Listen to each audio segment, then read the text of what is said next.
Bismillahirrahmanirrahim. Assalamualaikum warahmatullahi wabarakatuh.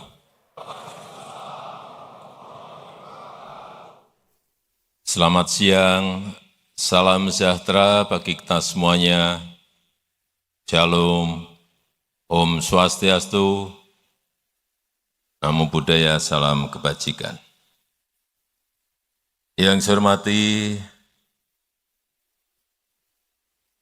Presiden terpilih Republik Indonesia tahun 2024-2029 dan sekaligus Menteri Pertahanan Republik Indonesia, Bapak Jenderal Purnawirawan Prabowo Subianto.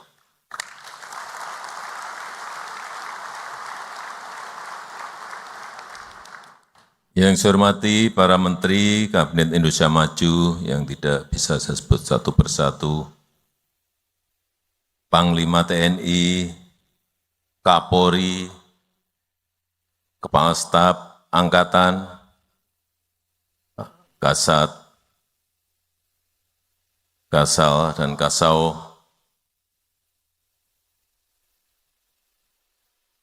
para pejabat TNI dan Polri dari seluruh tanah air Indonesia, Bapak Ibu hadirin dan undangan yang berbahagia. Saya melihat yang hadir di sini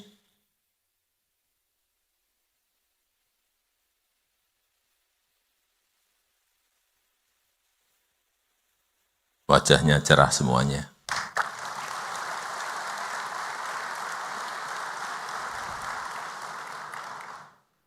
Selamat datang di Ibu Kota Negara Nusantara.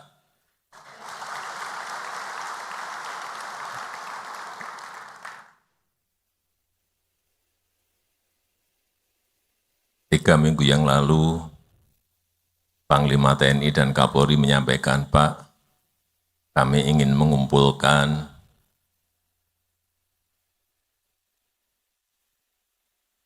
Pangdam, Kapolda, Danrem, Dandim, dan Kapolres dari seluruh tanah air.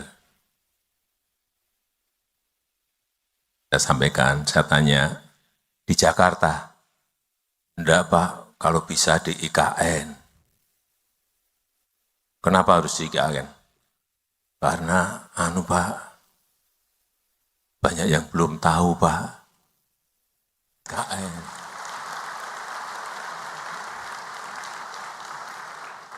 Hanya lihat di TV, lihat di YouTube, lihat di video, tapi pengen lihat aslinya seperti apa. Sebentar, IKN ini belum jadi. Masih dalam proses pembangunan. Mungkin bisa memakan waktu 10 tahun, 15 tahun, dan bahkan 20 tahun. Meskipun saya meyakini Bapak Presiden terpilih pernah menyampaikan kepada saya, akan saya percepat Pak.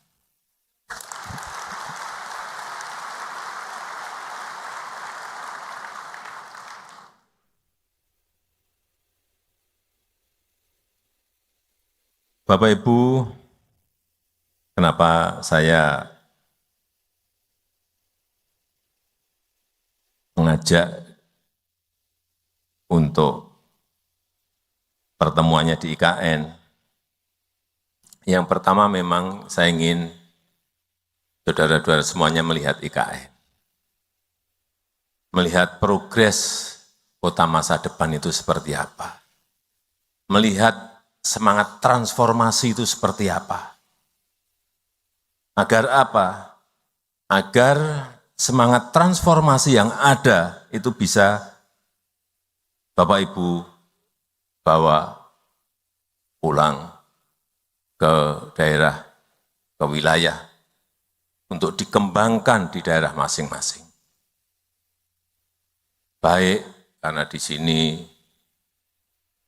gedungnya harus green building, di sini transportasinya nanti harus transportasi hijau, pemakaian listrik yang kita ada sekarang ini juga dari energi hijau, itulah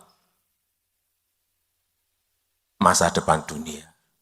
Dunia semuanya menuju ke sana semuanya. Dan kita ingin juga menuju ke sana tapi mendahului dari yang lain. Dan kita tahu setiap pemimpin pasti memiliki cita-cita, pasti memiliki visi, pasti memiliki mimpi besar yang ingin diraih.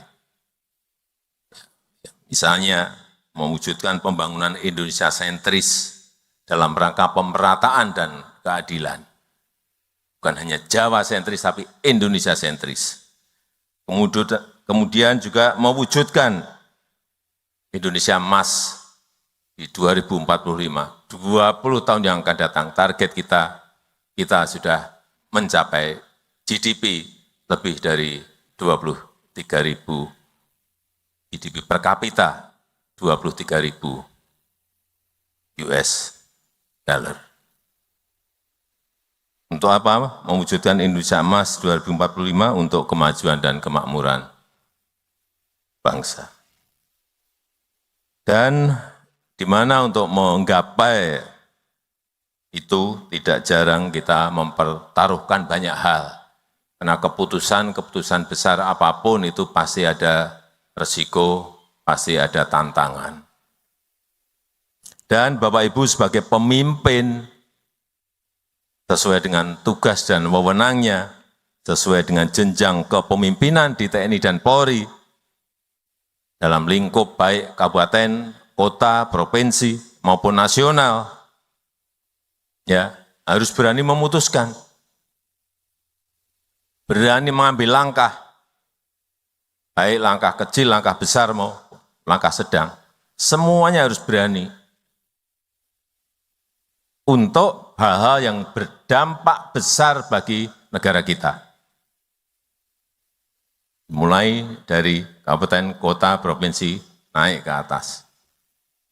Menjadi sebuah agregat nasional.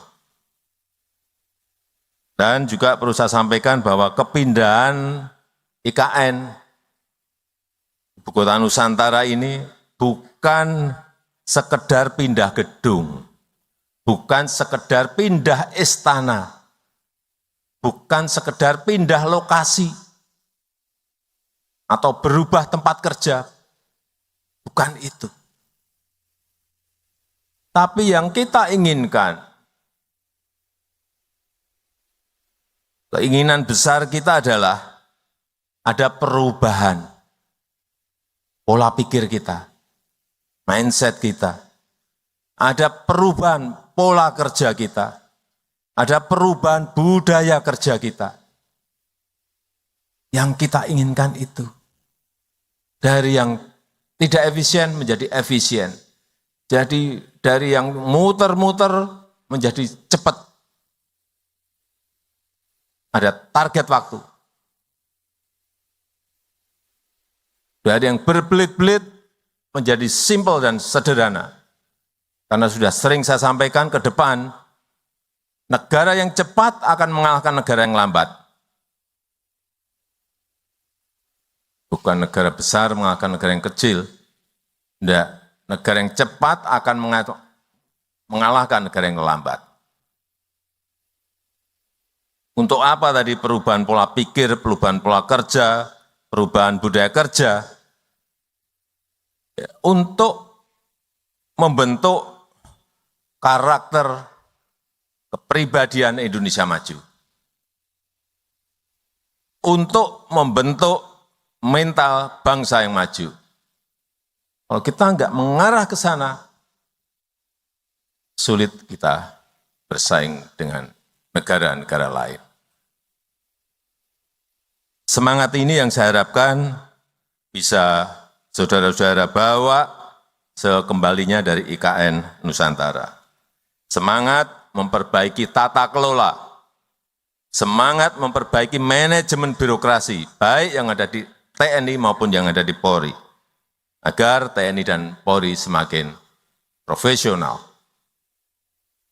Sehingga rakyat makin merasa terlindungi, sehingga rakyat semakin merasa diayomi, sehingga apapun status sosialnya, baik itu pejabat, baik itu pengusaha, baik itu tukang gorengan, baik itu sopir, semuanya merasa diberi prioritas oleh kerja-kerja kita.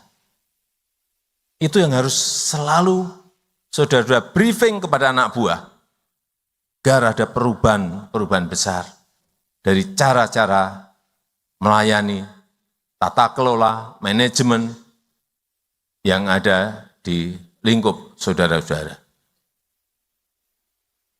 Semangat untuk memperbaiki citra diri, semangat untuk memperbaiki citra institusi, agar TNI dan Polri semakin dicintai dan dipercaya oleh rakyat. Meskipun sekarang ini memang rankingnya sudah tinggi, tetapi kalau kita perbaiki terus itu akan bisa naik lagi. Karena seragam yang saudara-saudara kenakan itu dampaknya sangat besar sekali. Jika melakukan hal yang baik,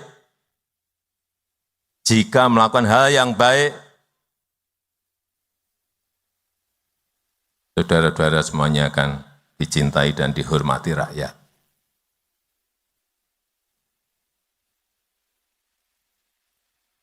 Saya berikan contoh, ini hal-hal yang kecil-kecil tapi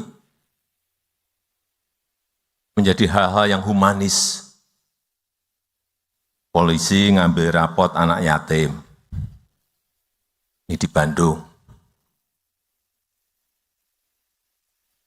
TNI membantu motor mogok seorang ibu di Pontianak. Ini hal-hal seperti ini, hal yang humanis. Polisi membekuk oknum bersenjata di Jakarta. Ini sekali lagi hal-hal yang humanis, di mana masyarakat merasa diayomi dan dilindungi. Dan kalau sudah ada yang ngambil, klik, naik, ini akan menjadi hal, kalau ini tadi yang saya berikan contoh 3 hal tadi, semakin banyak itu dinaikkan akan semakin baik bagi citra institusi dan kepercayaan terhadap institusi.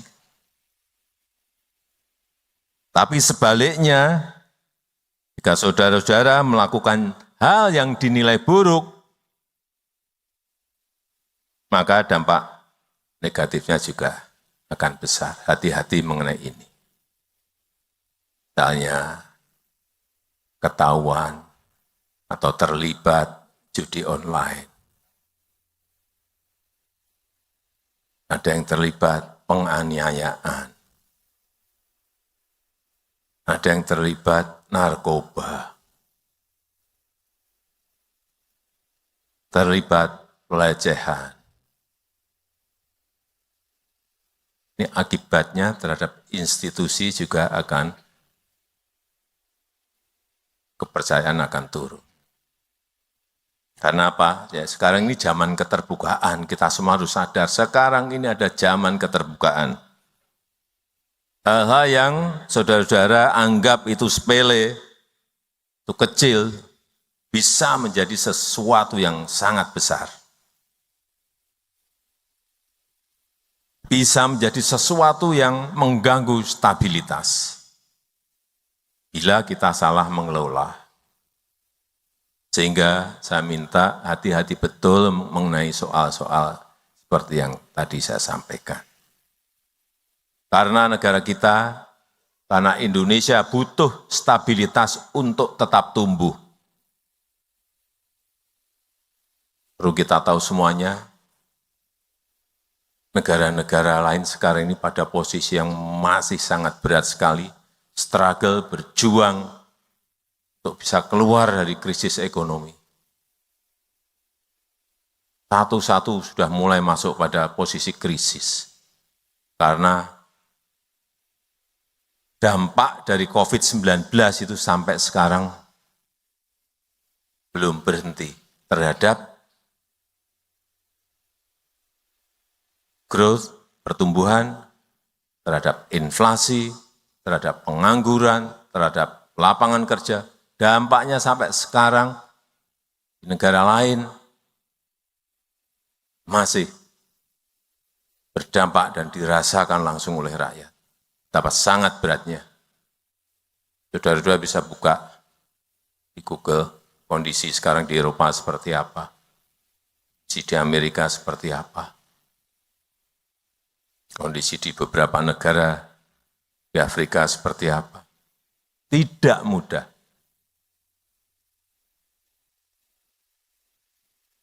...96 negara masuk menjadi pasiennya IMF. Sekali lagi, negara kita Indonesia butuh stabilitas untuk tumbuh. Butuh stabilitas untuk melakukan pembangunan. Enggak mungkin negara yang berkonflik bisa membangun, enggak mungkin. Coba aja lihat di negara-negara di Timur Tengah yang konflik. Sudah berapa tahun mereka berkonflik, apa bisa membangun? Enggak mungkin bisa. Enggak mungkin tumbuh dan enggak mungkin bisa membangun. Di mana untuk menjaga stabilitas itu butuh TNI dan Polri yang profesional. Butuh TNI dan Polri yang dipercaya oleh rakyat. Lagi, apalagi di tengah dunia yang sedang tidak baik-baik saja. Rivalitas, geopolitik yang memanas, perang dagang, perlombaan senjata, menambah ketidakpastian dunia, dan membuat tantangan-tantangan saat ini menjadi sangat kompleks, sulit diselesaikan dalam lingkup global. Juga sangat sulit dikalkulasi. Kalau keadaan nggak normal seperti sekarang ini, keadaan global nggak normal seperti ini, sulit dikalkulasi, sulit dihitung. Mau ngitung kurs dolar ke rupiah, sulit. Mau berhitung harga minyak tahun depan berapa atau tahun ini diperkirakan, sangat sulit kalkulasinya. Nggak kayak keadaan normal itu kalkulasinya selalu hampir tepat, meskipun nggak bisa tepat, tapi hampir tepat. Sekarang ini penuh dengan ketidakpastian sehingga kalkulasinya sangat sulit. Dan saat ini negara kita berada dalam fase yang sangat penting.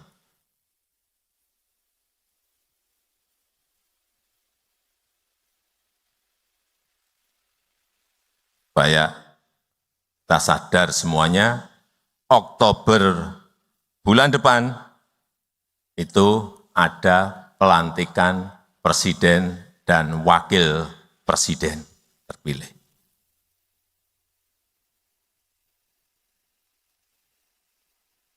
Satu bulan lebih sedikit akan ada pelantikan presiden dan wakil presiden terpilih. November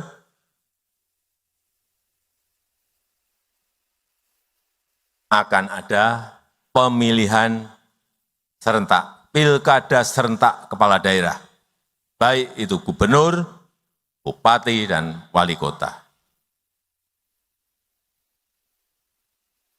Sehingga saya minta TNI dan Polri harus betul-betul menjaga stabilitas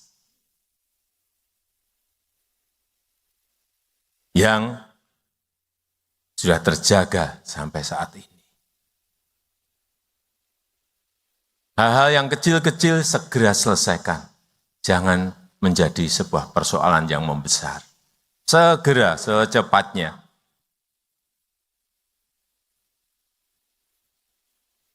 Lagi, sehingga saya minta TNI dan Polri harus menjaga betul stabilitas.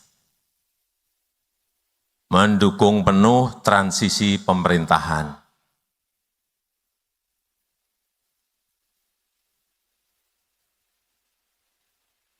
Agar mulus, pemerintahan yang saya pimpin akan dilanjutkan oleh pemerintahan baru yang dipimpin oleh Bapak Jenderal TNI Purnawirawan Prabowo Subianto.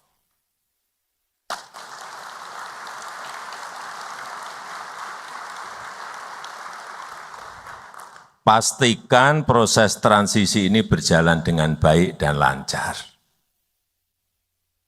Jangan sampai ada riak-riak yang berpotensi mengganggu. Juga dukung penuh penyelenggaraan pilkada. Jaga netralitas, jaga situasi agar tetap kondusif.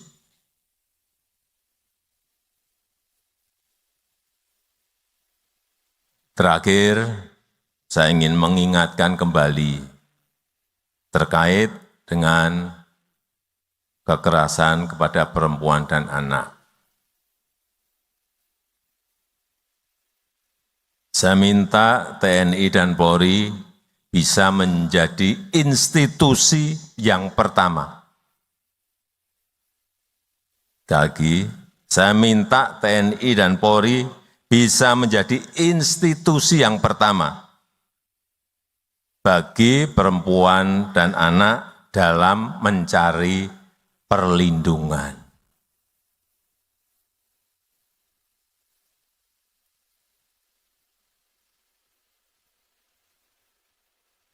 Di dalam pikiran para perempuan dan anak, mikirnya kalau minta perlindungan itu di sini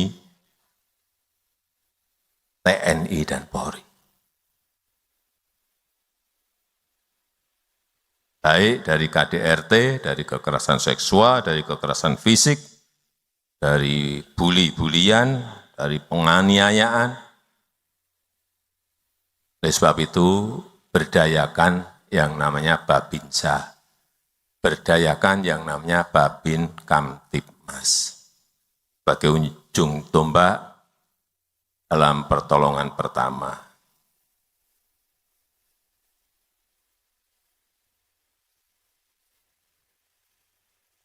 Sebelum menutup, saya ingin menyampaikan ucapan terima kasih yang sebesar-besarnya atas dedikasi, atas kerja keras saudara-saudara selama ini.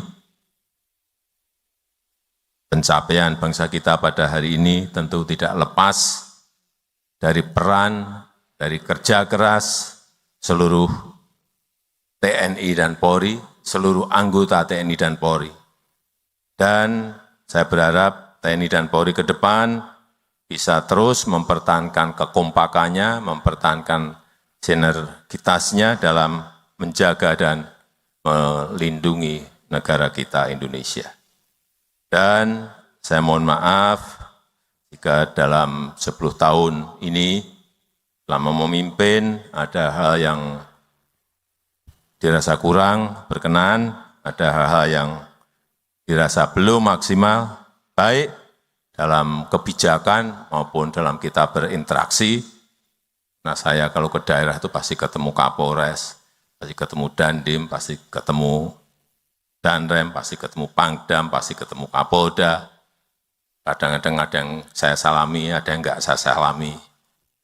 Ada yang luput, enggak kesalaman. Waduh, masa saya enggak disalami sama Presiden.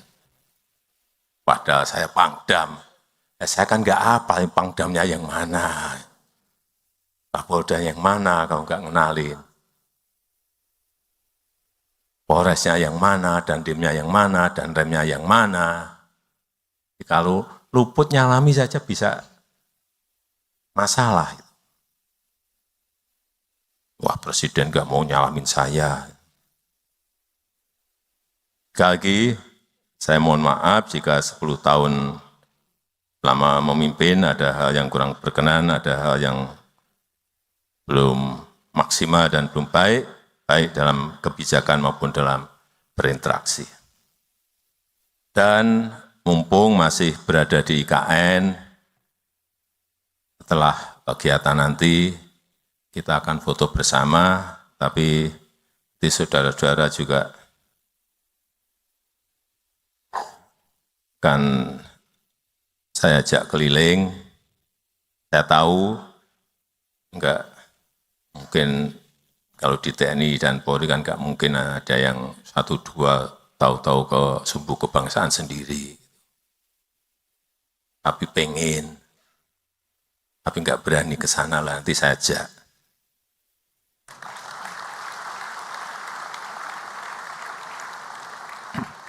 Dan saya izinkan Bapak Ibu untuk berkeliling sendiri, untuk melihat.